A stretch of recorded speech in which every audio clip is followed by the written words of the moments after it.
Thank you. As Tiffany said, this presentation is titled What to Expect in Assignments, a guide to all things assignments and your future in it.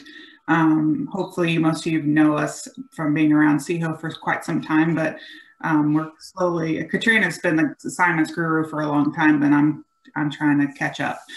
So I'll let her introduce herself and then I'll follow. I don't know about guru, but so my name is Katrina Pawvluk. I am Director of Administration and Occupancy Management at NC State University. I've been here for 3 years. Under me is assignments, conference and guest services, marketing, technology. I have been doing assignments in some way, shape, or form for more than 25 years now.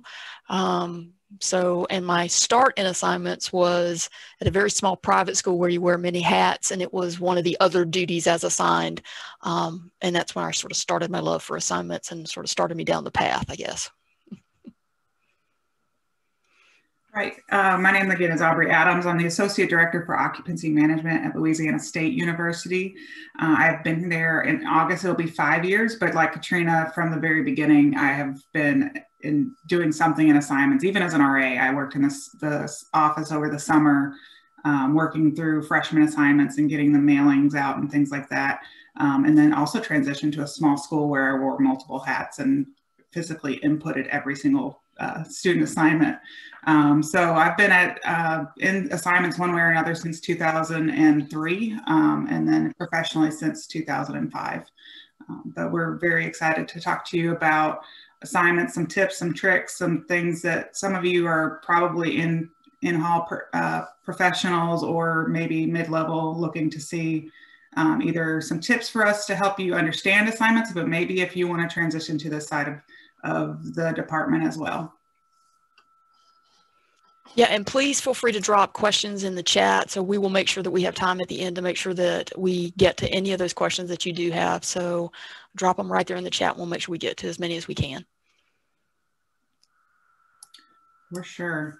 And most of those we'll probably save to the end, but if we see something that's very good for the slide, of course, we'll try to jump in. But I want to talk to you a little bit about understanding assignments. As the subtitle reads, it's more than just heads and beds. I know that that's the bottom line. We're trying to fill our beds because beds means revenue and that helps our budgets.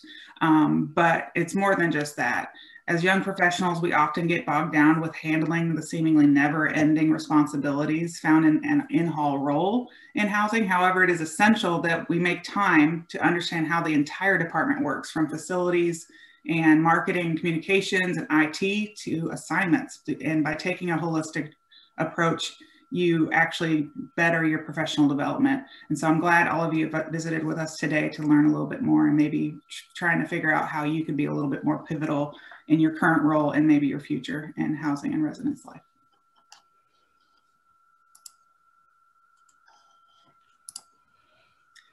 So timeline management is one of the most key pieces. If you're a strategic thinker, this comes very easily a lot of times, but it's really interesting when I have conversations with our young professionals, our grad assistants, our RLCs at LSU or anywhere I've been to make them understand we're not just looking at this year. We're not just looking at last year, and we're definitely not only looking at next year. We're looking at a minimum 3 years at any one time when you're looking at a calendar, which can be difficult, especially in times like this. And I'm not going to belabor our presentation with all things COVID because I think we have enough of it. But it's really difficult to experience things like this where you want that apples to apples comparison, but oftentimes you're getting an apples to oranges comparison when you're comparing your data from year to year when we're going through a pandemic or some sort of enrollment crisis or something.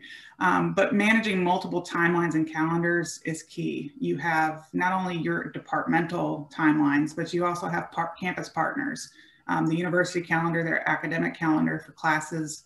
You also have your enrollment management calendar, all the marketing calendars, any other partners that you have on campus, financial aid, or any other processes that you have, like if you have residential colleges or first year requirements for living on campus. There's different processes that impact your timeline. So it's very important to understand at minimum, you're looking at 3 years, but you're also looking at as many as 10 to 15 other calendars that you're trying to make sure that you have accounted in your calendar.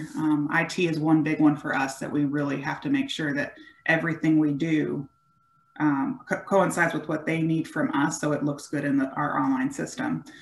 So that's one of the big in our department examples that we use, as well as the Res Ed calendar. You know, there's things that we need to do daily that they do on a daily basis as well that we impact each other. So room changes, you know, anything that you might do on a daily basis, you might not think has anything to do with assignments, it actually does. So thinking about not only your partner timelines, but the multi-year impact of all of those timelines coming together. And Aubree, I want to add one thing about the timeline. It is related to COVID, but because, you know, in assignments, we're trying to plan for the fall. And when I started asking questions, like I was the only person that seemed like wanted to talk about the fall, because no one really wanted to start thinking that far ahead. And we had to, for an assignment standpoint. So it sometimes does mean in a situation like this that you're trying to plan, and in this current situation, not everyone's really ready to start thinking that way. So that forced me from an assignment standpoint to do multiple plans, you know, normal occupancy, not normal occupancy, starting on time, not starting on time. So I had multiple plans. So depending on what path we move forward, I already had something in place to go forward. So sometimes you do have to think multiple paths when you can't get the answers that you're looking for. Definitely. So normally I'm building my calendar for the next couple of years every summer when I have a break, if there ever is one. But I'm normally looking at that like throughout the year, but so many roadblocks of saying, just wait. And like Katrina said, you have to just start coming up with multiple options so that you can pick one up, dust it off, and tweak it a little bit probably, but you can still run pretty quickly with it. So it's very important. Thanks for adding that. So strategies for success with your timeline management are, like I mentioned, a bunch of partner timelines. Having partnerships with your department is key. You have to know the key people that you need to speak to. For me, like I said, it's communications and marketing, it's IT, and it's our Res Ed crew and our facilities crew. So all of us are kind of like, we can get siloed in our own areas within our department, but there's several times what we intentionally come together to make sure that our calendars align so that everything makes sense. And a lot of times as an assignments professional, for me, it's putting something in the system. So like a room change period or something like that. If I know I can tweak it a little bit to make the in-hall staff have a better experience and not feel stressed out or bogged down with all kinds of craziness on top of all their student care aspects of their job, I do whatever I can to tweak, because ultimately that's only strengthening my relationship with the Res Ed side of our department.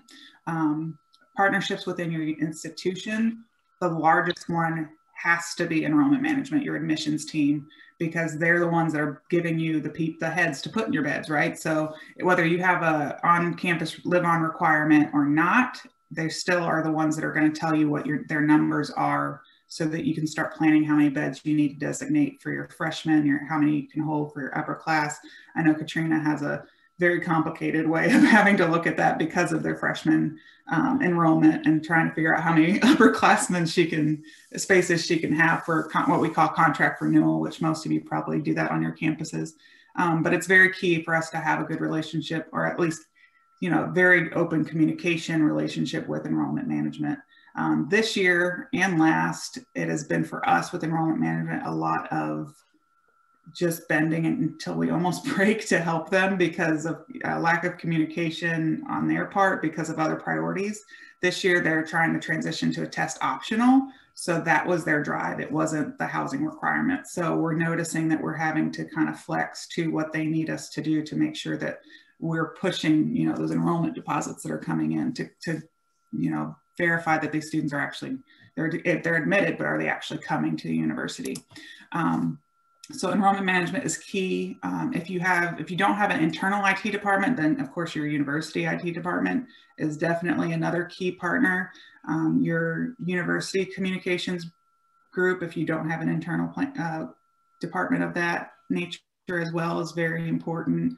Financial aid for me is huge because if a student's telling me I can't live on campus because I can't afford it, my relationship with the folks in financial aid, I can just email them right away and they can say, yeah, actually they're getting these kind of scholarships, or they're what we call Pelican Promise, which is basically they're full ride students that just don't know it yet, but they just haven't packaged the full loan or scholarship information for the student yet. And lastly, probably not the only, disability services or your accommodations department is a big partner for me. I handle all of the disability services, medical accommodations, including ESAs and service animals. And I have my go-to liaison, and we call each other all the time, or email, or do whatever we need to make sure our students are being accommodated reasonably through ADA responsibilities and requirements from us. But conducting regular meetings, establishing that not only the annual process, but the daily to weekly, monthly just rapport with those individuals is very important. And then tools for success is usually utilizing your university supplied tools, whether that's simply as the Microsoft suite. I know some of us probably got started just using Excel. There's no such thing as housing software back in the day. I remember we actually still have mainframe, which is the black screen and green letters as our student information service system. So, but we do have StarRes on our campus. I know Katrina also has StarRes. I've used other options as well, including Banner, THD from Adirondack, and Seaboard. So there's multiple options for softwares out there, but utilizing what your university supplies to you. Even though we have these robust software systems, I know that Katrina and I use Excel every minute of the day almost. So, I mean, at one point I might have 20 spreadsheets pulled up on my desktop or more sometimes, depending on what I'm doing, just trying to manage the data. So making sure you understand your university supplied tools, whether it is just your basic Microsoft suite to your more robust softwares that they purchase off the shelf, is very important. So I mentioned what works for us. Excel is our go-to. We both use StarRes. Sometimes that works, sometimes that doesn't, but it just depends on your relationship, again, with your IT department and your ability to actually interface with it, getting trained on certain things. And sometimes your IT department wants to hold on ownership of the control. And that's what I have at LSU, and they're great, but there's only so many of them. And whereas Katrina is she's a power user at NC State. So she can do a lot more on her own than I can at LSU. So making sure that we understand what are our expectations from the IT partners at the institution and with the software company, as well as with what we want to actually get done. I'm pushing slowly but surely in my 5th year to get more control over report writing and different things like that. And as they are struggling to hire people because of hire freezes and things, I think I'm making a little bit of leeway there.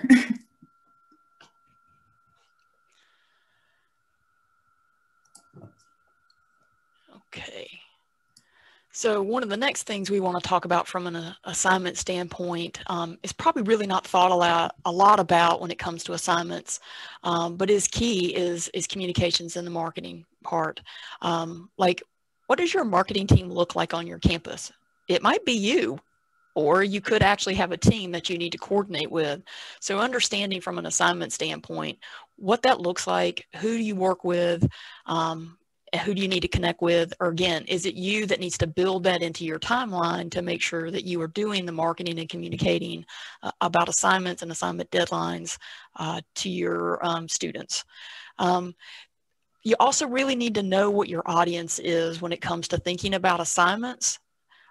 So do you have a wait list, or are you sort of beating the bushes to try to get students to apply? Because your marketing strategy from an assignment standpoint is very different if you're really having to battle against off-campus partners or off-campus properties in order to get students to live on campus versus you always have a waiting list and then you're trying to manage that. So understanding what your audience looks like and then how you market to them. NC State normally doesn't have a waiting list, but COVID really threw that out the window for us, or did have a waiting list. This year for our returning selection process, we marketed like crazy because we didn't have the on-campus population to pull back from. So we were really marketing hard for students to try to get them to come back into housing and why they wanted to come back into housing. So how you approach that is going to be very different. So understand what your audience looks like and how you want to market to them for housing. Then you got to figure out, how do you best reach your audience? Like, what's the best way to reach not just your students, but your parents and your campus partners to understand what your timelines are, what your policies and procedures are, and understanding what do your students pay attention to on your campus? And you might have to do that in multiple different ways because email doesn't really always work anymore. So you got to figure out, what does your student population pay attention to, and make sure that you're taking advantage of those opportunities to reach the students. But also knowing that so many of our students, their parents do so much for them. So making sure that you're connecting and getting information to parents about timelines, deadlines, information about assignments is important. And then obviously connecting with strategic campus partners about your timelines. For me, that is athletics, because they sort of guide their athletes through this process. It's disability resources. It's the International Student Office. Those are sort of some key ones that we make sure have our marketing and communication information to make sure that they can help us in sharing that out to students. Then you got to know, do you have a budget for marketing? Or when you're building out your budget from an assignment standpoint, understanding, am I marketing or is there a team, and where does that money live for budgeting to plan for marketing? Like, do I need to add in a line? Do I need to make sure that it's incorporated in someone else's budget? But making sure that you're thinking through the year in advance. And do you have money set aside to do those various marketing campaigns that you might need to do to get information out about your assignment timelines and information? You also then need to know what your expectations are. So what is your department's guidelines when it comes to marketing information, and what's your university's guidelines? So you got to be within your university's trademark and marketing guidelines. And then I know NC State has some very specific departmental guidelines that we also follow. Like, we want to make sure that university housing is actually on all of our marketing information when we're sending it out. So there's certain things that, seem obvious, but not always do people think about making sure that university housing is actually on things that they send out. So making sure that you're aware of your guidelines and that you're incorporating those things into your marketing information to make it very clear, especially to students, that they know where it's coming from, what it's about, who to go to for questions on information. So there's just a couple of things from a marketing and communication standpoint that you need to keep in mind. And if I have learned nothing else through COVID, it is that I don't think there's too much information that you can send to people right now, because there's information overload, but they also don't seem to be getting enough information. So to making sure that you're sharing information and doing it in a concise, clear way to folks, but perhaps then linking it to a more detailed information. So they get little nuggets, but then take them to some place where they can get more. Seems to be a strategy that is working for us a little bit, but figure out what works for you, because every campus is a little bit different with your approach. So just figure out what works best for you on your campus. So Aubree, if you go ahead. So one of the next things I want to talk about real quickly is data management and how you manage your data on your campus. So if you're interested in assignments, or you just want to understand how the assignments department works on your campus, you really need to understand how your data is managed on your campus. And I don't just mean your housing software. You also need to understand how the information is managed on your campus as a whole. And that is often referred to as your student information system or student information software, or SIS. So if you hear that referred to, that's what that means. And that is typically, some of the bigger ones are Banner, PeopleSoft. Those are some of the bigger ones that I know I have used previously. And those tends to be, your major system records, registration records, housing can be in there. So understanding how your campus's student information system works with your housing information system is important to understand. So at a previous institution, banner was our student information system, and that was the system of record. So I had StarRez there, but StarRez didn't do any billing or anything like that. We fed back to Banner, and Banner did the billing. So that was a very different integration to Banner, because we had to make sure that the billing was accurate when it went back to Banner to make sure that students were charged correctly. So making sure that that feed was right, making sure that the information was correct, and that it went regularly to make sure that the information was there good. Here at NC State, we do all that through StarRez. We still feed information back to our student information system, which is PeopleSoft here, but it is more for informational gathering from other departments than for billing or other things. So understand how your systems work and what your school has is really important to moving forward. And then obviously you got to know what housing software your department is using and how you can work with that, how you can leverage it to help you to do your job. I think, you know, we're a StarRez campus, and I think we are just scratching the surface of really how StarRez can help us to do our jobs. So we're trying to grow in that each and every day to make it work a little more for us. So understanding also how your institution works with your housing system. So is it a server-based versus a cloud-based? So server-based, is it based on your campus? So, or is it cloud-based, and is it served by the program that you're using? Those are very different to understand how they work, because like if you come into work one morning and you can't get into your system, which call do you make first? Is it a campus server issue? Is it a cloud issue? So where you go to try to figure out what is going on. So understanding sort of how your system works. And Aubree alluded to this earlier, who does your data management? As she said earlier, like I do a majority of our data management for StarRez, like just about most everything falls under me. Like I'm a power user on campus. I do report writing. But I also have an IT person that does advanced report writing. Like he does SQL. I don't want to know how to write SQL, but he does. So if I need some more elaborate reporting, I reach out to him. Our IT people work with me and help me with the billing process to make sure when we're talking about millions of dollars, you want to make sure that is set up and running accurately.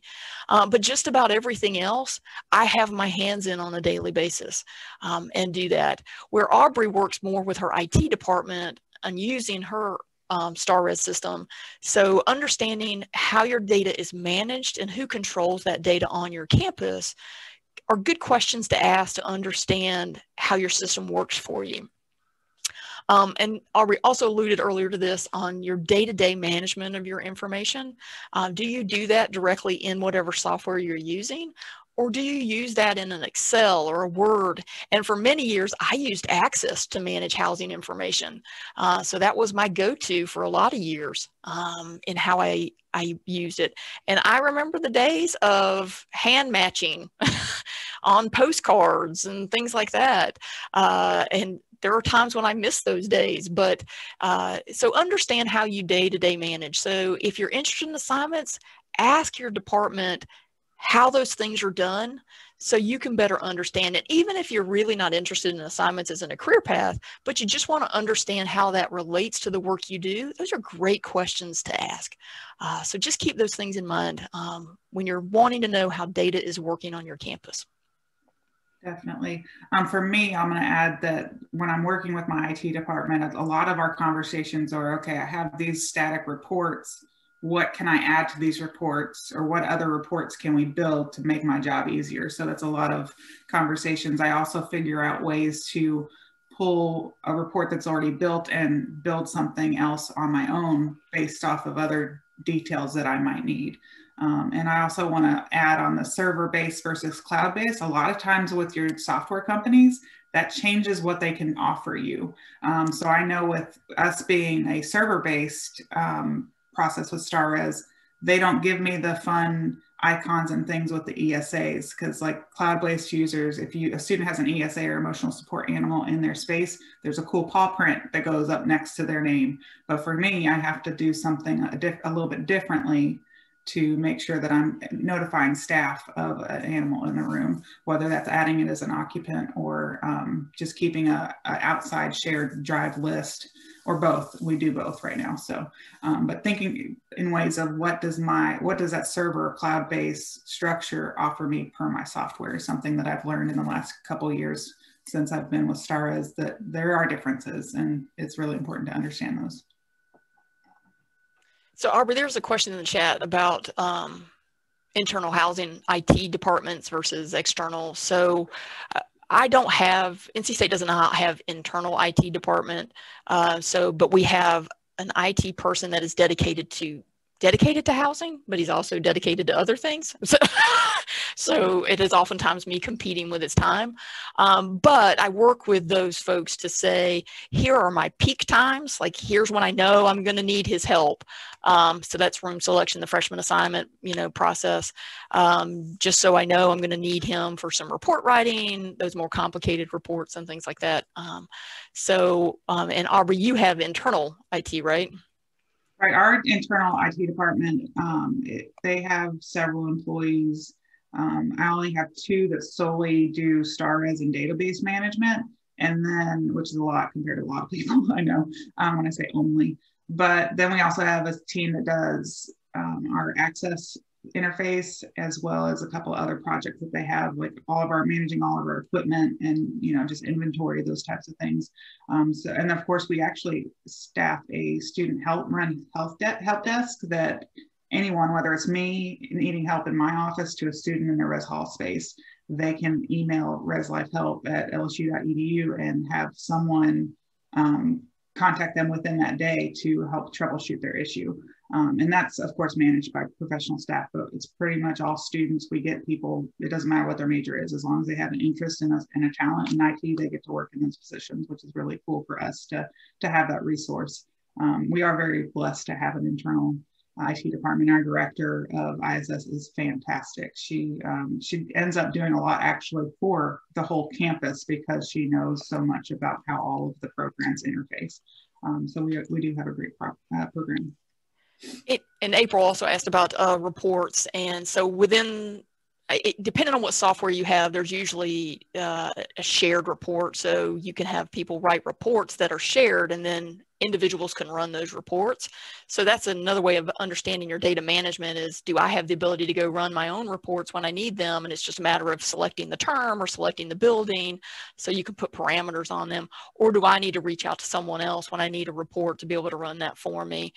So that's another important thing to understand about your department and how your data is managed and how you have access to that data. Here we try to write as many reports as we can that people can run as they need them. So we write them and then we make them available for them. They can't write their own, but we write them, share them, and then they can run them as needed. Yeah, we set up individual folders per area so that they know that's our folder we can go to. And we have regular conversations of, okay, you just asked me for this report. What can I do to make it so? What reports do you really need for me to be able to have those readily available for you? Because it only adds more, I don't like to say more work to us, but more content to our calendar and our timeline if we're having to pull away from a process to build a report. So I like to have long conversations about, what are some things that you need routinely? What do you need things, because we can schedule reports to drop into their actual desktops daily and by the minute if we needed to, but I mean, being a little ridiculous, but we can have them scheduled drop reports that they don't even have to log into STARS for. It can just go straight to their files. So we work pretty much every year trying to make sure that we're keeping those reports updated, making sure they're useful, as well as adding any other information. And of course, with COVID, a lot of those detailed reports needed to be expanded upon or more were added just to make sure that things were relayed to the staff. Our res ed team and our communication team asks for the most reports. We also we work with RISE, which is our PPP program, and they also need information. So we work with them to make sure we're dropping protected information to them whenever they need it in a scheduled basis. So it's not, again, pulling us away from something we're trying to do to get them a report. It's one of the big parts of being a good partner on campus is making sure that we can provide the information that they need in a timely basis. Well, I have 5 people on my staff. You know, other departments don't have that many assignments people. So, and even though I have 5, our programs are so overlapping and time consuming that it is hard to pull anybody off of certain projects sometimes. So making sure if we're proactive, we're able to meet those needs. Okay, so I know we have some seasoned people in the room, which I love, but we also have a bunch of new faces, and I love even more. So we're going to really talk about how to leverage your current role in either whether it's you just want to learn a little bit more about assignments, or to be honest, if you're just tired of being on call and you want to have more of a 9 to 5, and let me not mislead you, we're not just 9 to 5. There's times during the year that our work bleeds into our nightlife, things like that. During COVID, I know Katrina works still constantly, but all summer I worked 16 hours a day just because there was a lot of doing work, then finding out something else, undoing that work and redoing work. And I think everybody did that, no matter if you were in assignments or in the hall, whatever, you were constantly having to do those things. So, but if you're really interested in learning how to leverage your current role, no matter what that is, the first step is getting to know your assignments team. And the last couple of years, I'm not really sure why. I understand this year because of the virtual nature of things, but I haven't really gotten to know our res ed staff very well. And it's really important, especially for you directors, assistant directors, associate directors in res ed. Make sure you stress that your entry-level staff gets to know the assignments team. Don't be afraid to walk down the hall or go into the next building, wherever your team is located, and meet those people, socially distanced for now, or even via email, because we're emailing your teams like crazy. Every room change, every ESA approval, anything that we do, we typically we send it to the res coordinator, the grad assistant in the building, and their assistant director. So it's really important that they know who we are, and that some emails that we're just trying to get data out and get on the information aren't us being rude or mean, because we know how emails can come across. But if they get to know us a little bit better, they know how we operate. And of course, they can only get better professionally because they know some of the folks in the main office. But getting to know us, I think, is very important. And don't make it so it's a chore necessarily, but make it so it's a need to do, because it'll only make them better. It'll only make them understand why we do what we do. And ultimately, we're the reason why they're in their buildings and have students to work with, because we put them there. And I don't like to make it sound so black and white, but that's the start of it, right? But making sure that they know they should ask questions of us. And they can, no question is too small or large, really. We look forward to actually interacting with the in-hall staff, because for me, I think I have 5 people, and 3 of them all did in-hall work. The other 2 were just kind of administrative assistants that worked up through the chain. But so 3 of us understand the trials and tribulations of on-call work, student care, doing all those things that really can make it so that 10 a.m. deadline is going to be difficult to meet. So challenging certain things, and like I alluded to before, making sure that you know that I can be flexible. If it helps you do your job better in hall because you're the 24/7 contact, I'm going to try to do it, as long as it doesn't break something in our cogs. It's something that's going to throw us off completely. But usually when I first started almost 5 years ago, things had been done so long. My predecessor had been there over 20 years that nobody was comfortable asking questions. But I'm like, I'm not that person. Let me know what's working, what's not working. And that way we've changed a lot of things to make it so the in-hall staff doesn't feel stressed out about meeting certain administrative deadlines. Because as we know, student care is such a priority that administrative strengths kind of get downplayed sometimes. So making sure that you're working together with your teams is very important. So some strategies to find your place. Volunteering is really key. A lot of our in-hall staff, they end up not having anywhere to go for the summer, or especially our grads, or RLCs that have year contracts that don't have in-hall students during the summer. Oftentimes we tap res ed to see, hey, can we get extra help, because our summers are our busiest times. So volunteer for assignments opportunities, facilities, IT. But, you know, shameless plug for assignments, we can always use bodies, and you're not going to learn anything that you can't translate somewhere else. Everything that you learn in working with us, you'll be able to put to work somewhere.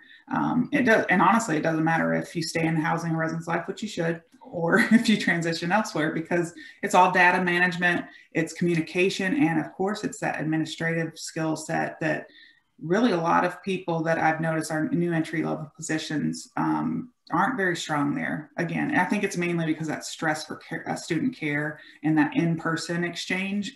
But that's one of the things I work with our staff a lot about, how to really email communicate. You know, like there's a difference between just getting data out there and getting the information and having a conversation via email.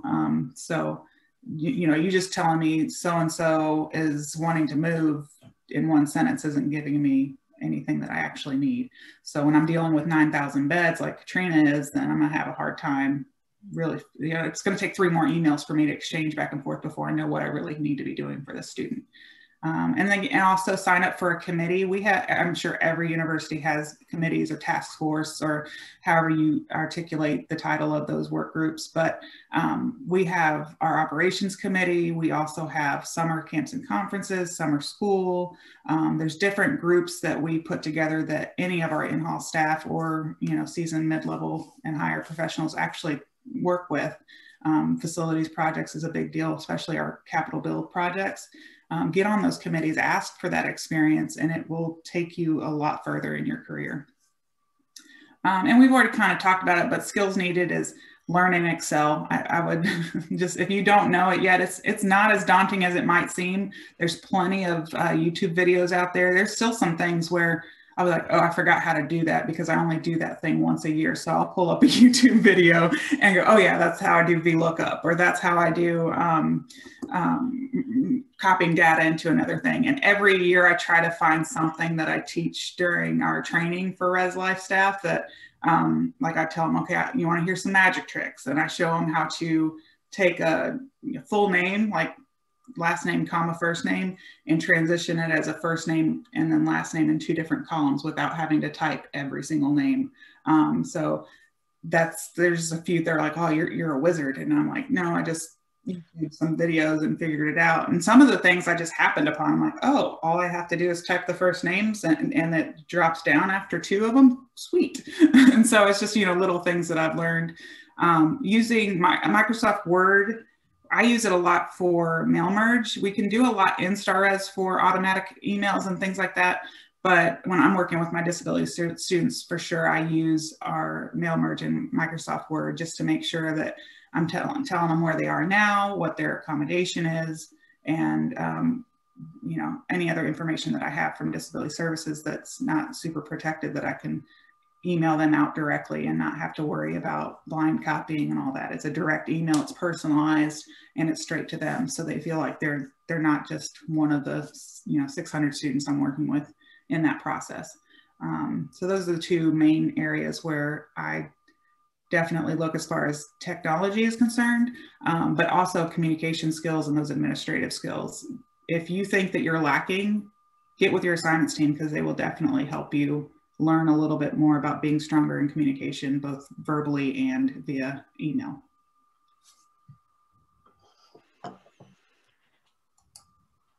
Awesome. So one of the last things we want to talk about is some things that you really, if you're thinking about assignments, some things you need to know or questions you need to ask to move forward. And one of the big ones is to know whether you're an auxiliary or not. And what does that really mean? Because that really hinges on how your department is funded and how your budget works for your department. So what does that really mean is typically if you're an auxiliary, you're self-funded. So that means your rent paid from your residents covers everything, and you typically don't get any money from the institution or from the state. So that's why it really matters how many people are living on campus and how everyone plays a role in trying to make sure that students want to be on campus and want to be in your halls, that we want to make it a great experience for them to live with us. Understanding how your budget is, how your department is funded and how your budget on your department works is so important. We recently did something for our staff that I I hope they found helpful, where we broke down sort of our budget into, like, this is what a student pays in rent, and here's what that money goes to. And see this little bit of money left at the end? That's the money y'all get to play with in the halls to do programming and other things. So understanding sort of what student rent does and how that encompasses is probably a good thing to know, because it helps you give you a better perspective on what every student in the hall means to the larger department. It's important to understand your admission goals. So do you have a live-on requirement? Do you not have a live-on requirement? So understanding the goals for your admissions department and how they play into your department from an assignment standpoint. With COVID, one of the things that changed for us was there were a lot of deferrals, and now how does that play into assignments and the live-on requirement at NC State? So understanding that and how that impacts you. So those are important relationships to have and important questions to ask. And then, like I said, the live-on requirement. What expectations do you have for housing? Do you have a live-on requirement? Is that a 1 year, 2 year, 3 year, 4 year? What is your cancellation policies? And it's important for everyone in the department to know these questions so you can answer these, because the last thing you want to do is give bad information to anybody. And we all know that students will go to a website and they will just find the first person's name and call them and ask them all kinds of questions. So it's important for you to know and be able to answer those questions about live-on requirements, cancellation requirements, live-on appeals, all of those things and how they impact your department, so you can answer those questions when they do come in. And I know we got about 5 minutes left, so I want to make sure that we go on to any questions. There was a question in the chat about leveraging the roommate matching system for the actual assignment process. And actually, NC State, we actually do use the roommate matching pieces for our freshman assignment process, where we allow them to form roommate groups and they can use the matching process within StarRes. We also have a set of matching questions. So if they don't find a roommate, we use those matching questions to match and assign them as roommates using StarRes. So because our freshman class is about 4,800 students, there is no way I'm doing that by hand. So I definitely leverage the auto assignment process through StarRes for that. And Katrina's nicer than we are. We have them use their own the StarRes matching system. I call it match.com on StarRes, but we don't hand match anyone. We don't look at profiles. Every once in a while I will, if it's like a disability student, I'll look at profiles just to know, because I know this is a high need, high touch student. But we tell them, we advertise that we do not do any roommate matching outside of what's already available in the system. And all of our freshmen and upper class, unless we go to the wait list, are self-assigned. We don't assign them. So the wait list folks, and then our disability students and our co-ed groups are the only ones that I actually get in there and manually assign. So very important to think about those things when you're doing any kind of roommate matching. Yeah, because there's all kinds of ways to use the systems for sure. We didn't want to get into the business of, oh, well, you put me with so-and-so. We're like, actually, no, you self-assigned on this date. So it was you that picked the space and the roommate. So that was before I got there, and I was very happy to continue that tradition.